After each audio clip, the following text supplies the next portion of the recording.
هذا يسمى واني سنرى بربان هذا يسي تكاليسا يسي أوتو يسي ألتو هذا يسي ندكوبا ما كم تكركوب في دي بيسي ست أرجودان ديسا ميديا رتول في دي هذا يسي أفرسون بربان هذا يسون مرمرت وانت كوجبا يجودا هوجا كرشاني أولي يرو غري راغودا تيرو غري إدرا تكا تيرو غري إتديبا الله دو جدم تساني أصل الدرت جدّا حتى تين من يعلمون داود يمتى غريفري دراسي بريساني فيجران هم لنا ما كنا غريفري يا إسافوريا كيعلمون بيتو كنا في سكنتا كنا أوتودان دامي سكنتا ويتكابدني في هذا شيء تناكر كارتني هذا توني موتو رجع غوتو كابدي من يعلم كم رتو يود يمتى هذا تكرم بسات يمتى أكالات تبريساني في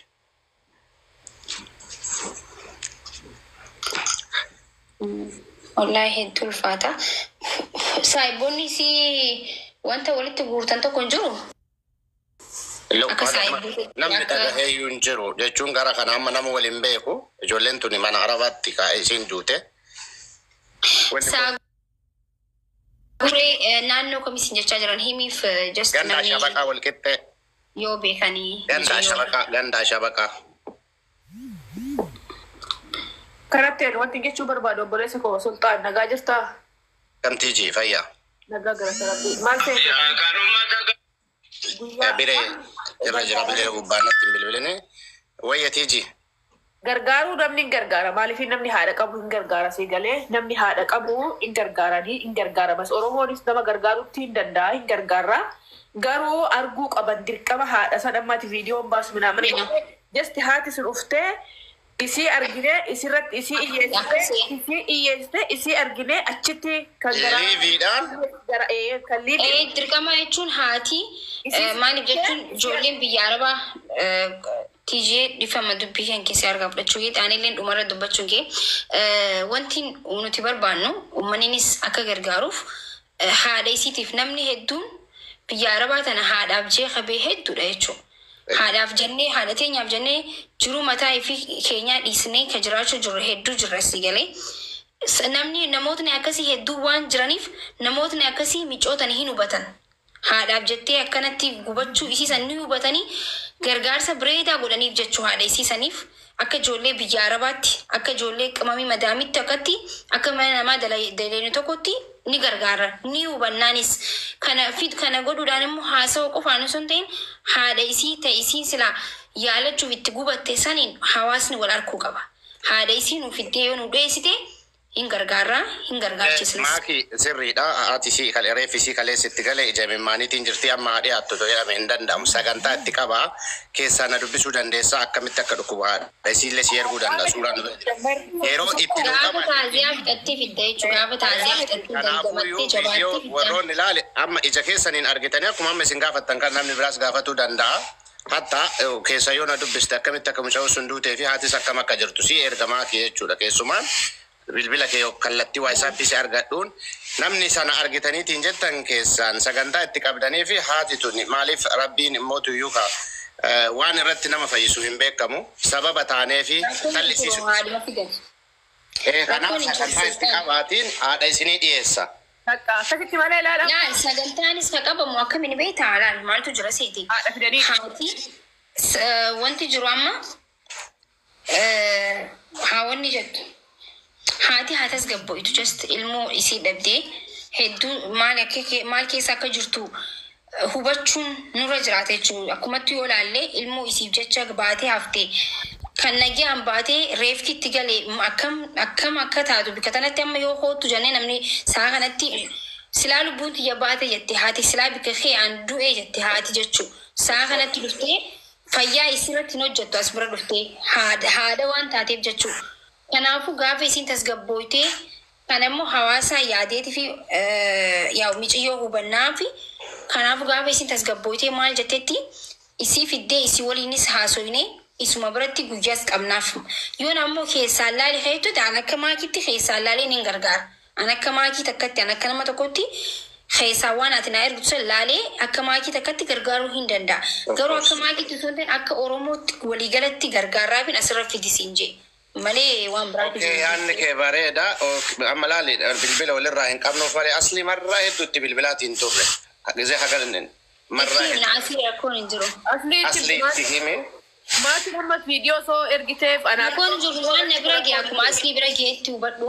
Maa rakkoon hin jiru Asli fi maatiin tokko si galee asli fi maatiin tokko ati guyyaa isiin taaziyaa xumurtee jette maatii beeksisi anana beeksisi keessan naa barreessi lakkoofsi koo profaayilii jira yana dubbisi gaafa sana haadha ifidda gaafa siin taas gabbooftee irratti hojjetamee jira fakkeenyaaf tiiji baabaa nuraddiin hin jaalallee ni jira ontoo sagantaa haga danda'a. Wal dubbu al tokko asirratti na dhiqafadhu laali baabaa nuraddiin isaa hojjetu maakiin isaa hojjetu asliin isaa hojjetu Oromoon kanarratti siin murtaa'u hin jiru dhugu booda arraba dhufa waan ta'eef Oromoon argee ija isaatiin argee haadha isaa gargaaruun dirqama arguu qaba Oromoon guutuun gaafa arge gargaara si galee gaafa namni kun ibame kana fiddee namni kun rakkoo kana qaba jee abbaa haadha ibamte san gaafa arge kan gara arabnu garaa laafte fi diinnu hin kennaa fi gargaara si galee Oromoo dhiisiti jechuudha dirqama. Fooloo si deebiseetiin jira nama fooloo si deebisee gaafa taaziyaa irraa daddamattee keessaan na barreessi harmee nama TikTokii biyya qabu namni biyya jirti miti ijoollee TikTokii biyya ganda isin jirtu sanitti TikTokii nama qabu tokko laaltee nama tokkotti goote asirra dhiyeessaa jechuudha. Yoo akkasii ta'e keessaan maal yoo jette keessaan akka nama tokkotti asliinis ni gargaara keessaan akka asliitti ni gargaara anis akka kiyyatti ni gargaara tiijin akka isin ni gargaara garuu sun homaa godhuu hin danda'uuf. Yeah, of course, rakkoon hin jiru yaadni keessan fudhatamaadha. Gargaarutti akkas gochuu qabdaatiin. Baabbaa nuraddiin poosti godhee, anis immoo poosti godhee, maakiin poosti godhee, hunduu siqu maaliifin isaan birrii nyaachuuf asii maqaa si bada ufiif ta'asiin jedhu wanni. Never amma laali qarqaarsa namni beeyta ati rabbumaaf waan tokko daladdaa birriiwwan kallattiin ati itti nyaattu tokko hin jiru. Akkaawuntii haadhaa baasnee akkaawuntii haadhaatiin irratti malee. Bakka haadha sabsidii. Anaafillee gaarii miti si galee anamma waan akkanaa kana. Waan evidensii arkinee hin gargaarre yoo ta'in akkaawuntii namni biraa bikka biraatti gargaaru san hin hirmaadhus hin hirmaachisus anaa ati maaki yeroo ansi dubbise rakkoon hin jiru ni dhiyeessinaa yeroo ansi dubbise na jalaa dubbadhu. Si fooloo si deebiteetiin jira baay'isawii naa barreessi rakkoon hin jiru. Siifin barreessaa bilbila keessa kallattiidhaanis akka wal argannu kanaaf galatooma siniin jedha maaliif. Namni hundiyyuu akka kana beekeetiin bakka irra jirtan gadhiistanii fiiddanii dhuftanii sadan irra caalaa gorsa kennaafi mee ijoolleen teenya miidhamaa jira waan ta'eef gorsa kennaafi gorsa barbaachisa. Har'a isii dhabnee borus ta biraa dhabuun hin barbaachisu. Tole galatoomiyaa. Ayya galatoomaa. Anis guys bakkan deemuu qaba. Nana nyaatee taa'u jira. Saanis na kutte dhaggeeffadhaa wanta tokkonis deema. Lubbuu keessan hin qisaasina.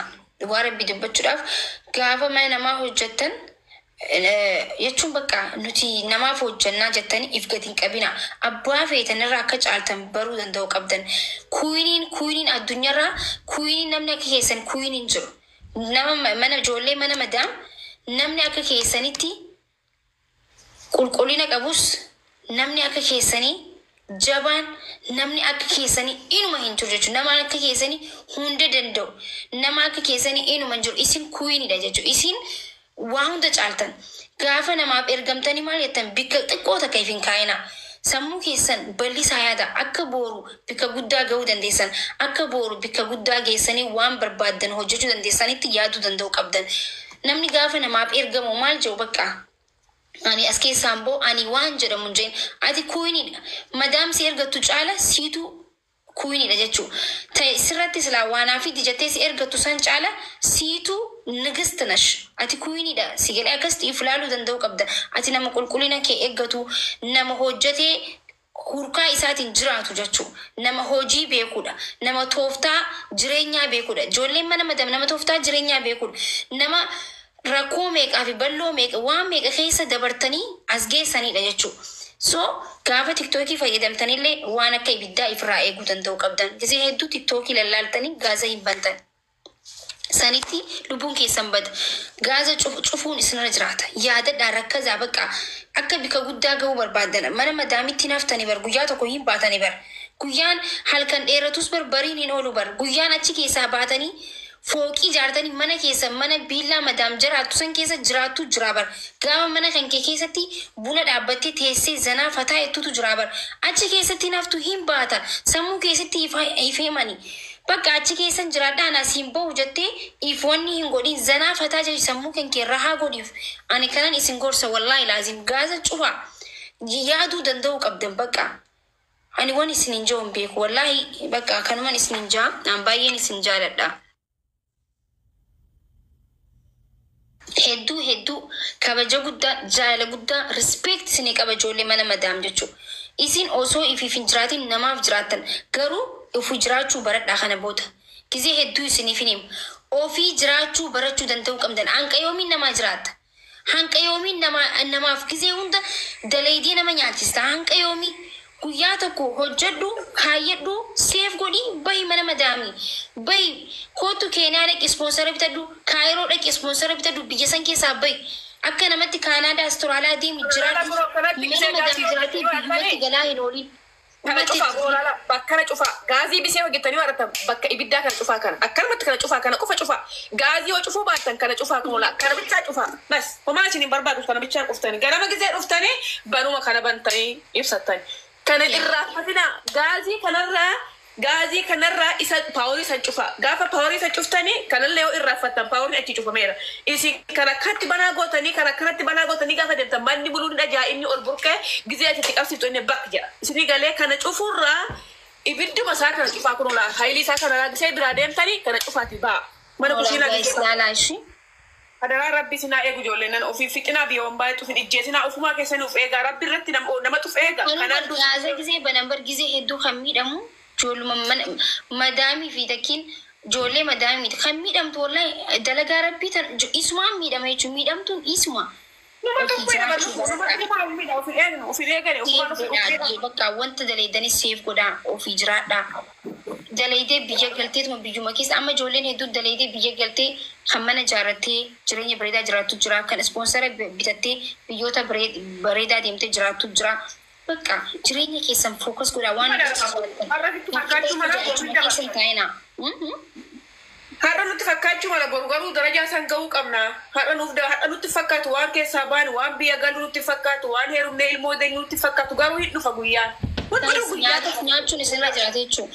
Maaliif amma gisee hedduu bakka nyaatas of eegaa jechuun madaam yoon gisee isin gabbaate nyaata las godha nyaadda. Nyaatanii arrabsamuu isin jira jechuudha. Osoo nyaatiin arrabsamuu wallaahi laazim. Gixxam gootee si arrabsuus irra si jira madaam.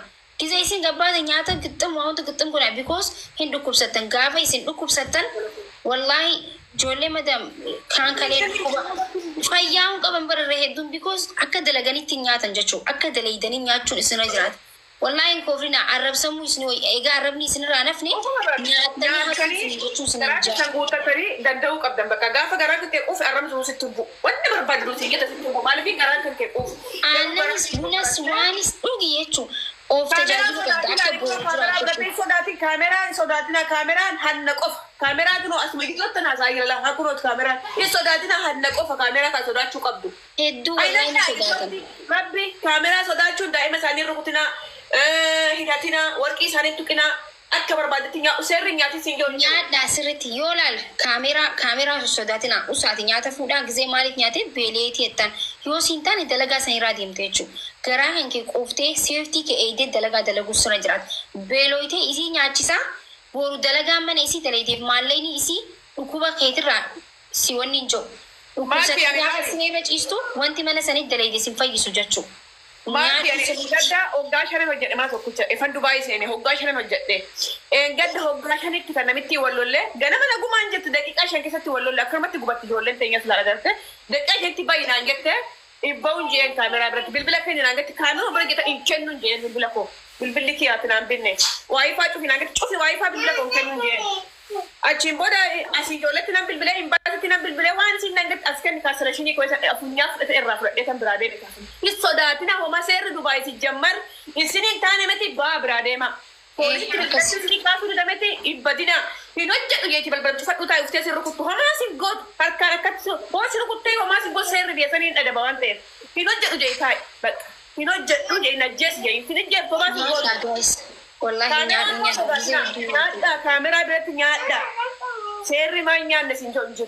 Wallahi dhaggeeffadhu amma ijoollee mana madaam ruuzoo quuftanii jaanii wallahi obila ruuzoo quufaniiti miti because arrabuma kana maqaa kan maquma ruuzoo quufte jedhamtu kanaatu turra maxxane malee Jolle mana madam aslan nyata bar oso nyata deeffatte bar nyata raagzee dibba yaamamteer wallahi maalaanu dalagu ta'in akka afaan kaayit jaarsaa yam akka afaan kaayit ilmoo yam akka afaan kaayit haadhaa yam aan fariirte nyaatuma san dhiisti jechuu maqaa ruuza quuftee jedhamtuutu irraa moggaa'e malee jolle nama nyaatanii miti jechuu hojiidhaaf fiigan nyaadhu gixxam godhii warri Dubaay zeetii matarratti of naqii warri Dubaay seerri isaanii cimee amma akka duraanitti miti sodaatina eenyuun baashii sodaatina madaami baafete seera sii kabaji hojii kee kabaji is sodaatin bakka hojii kee kabaji hojii kee gaafa kabajee uf kabajee bakka hojii kee kabaji nyaata kee kabaji achiin booda sodaa nama takkaan qabaati uf kabaji hojii kee kabaji bakka daarii isaaniin darbinee daarii kee gaafa darban illaatiniif anamma hoggaa shanan gadi jee hojjedheef hoggaa shamaa tokkicha Itoophiyaa arfee ma tokkicha seera garuu dan kabajaa gaafa sin kabajaa na didde bakka si kabaju seera ko hojii ko kabaje akkasitti seera uf kabajaa nyaata keessa nyaadha kaameraa sodaatina eenyumaa sodaatina hojii kee kabaji waanan inni si tabaabbaru hojii kee kabaji seera kee bari uf kabaji hojii kee kabaji bas kanarra nan takka uumaa sin gootu kanaafuu nyaadha guyyaa meeqa yaadadhame guyyaa yaadadhaa guyyaa nyaata nyaachuudhaaf qophooftanii kun siyaamu miin laala gaafa nyaata nyaachuuf akka teessanii sunis siyaamu bakka gaafa aartanii gochanii nyaata darbitan faa hin jiru yaadadhaa gaafa aartanii gaafa nyaata jammari'anii nyaata tan jiran jaammaa ki dhugaa kirtu nyaata tan jiran jaan gisee siin bilbiltee dhufe anaan baakil hin ta'u dudduu illee nyaata tan jira bakka seera nyaata amma ijoolleen Oromoo ni beektaa dubartoonni Oromoo amma rooroo hin danda'an amma nyaata nyaachuuf gisee akkanatti inkaatu hojii ganama eega dhaabbatte halkan dhaabbatte saa nyaata isii yaaman saa sanfa aaranii nyaata sanuu dhiisanii booyaa rafantu jira jechuudha.